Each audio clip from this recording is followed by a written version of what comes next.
Un simple coup d'œil sur Internet suffit à comprendre l'ampleur du phénomène. Des dizaines d'offres de location aux quatre coins de l'île.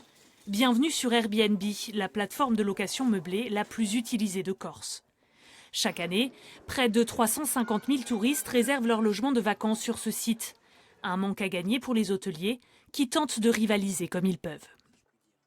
On a des clients qui arrivent à passer une nuit ou deux et de partir dans des appartements Airbnb parce que le coût est moins élevé. Mais par contre, ils regrettent justement quand ils viennent dans des hôtels avec une piscine, un jardin, un accès plage assez rapide. Ils voient la différence quand même. Pourtant, Airbnb est en train de bouleverser notre modèle économique.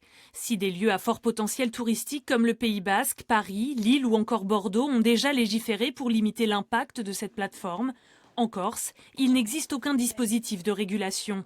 Pour le directeur de l'agence du tourisme, le développement d'Airbnb met en lumière une autre problématique. Ce n'est pas tellement l'hôtellerie qui effectivement y voit une concurrence, et elle a raison, en partie en tout cas. C'est surtout les gens qui ne peuvent pas se loger dans leur propre commune parce que les gens préfèrent louer, ne serait que 120 jours, à des tiers. Donc là, et je pense que c'est plus par là que vont se trouver, donc c'est sur des questions plus de logement que de tourisme finalement. Airbnb est pourtant indispensable pour répondre à la demande, le parc hôtelier étant insuffisant. 70% des locations de logements meublés passent aujourd'hui par la plateforme américaine.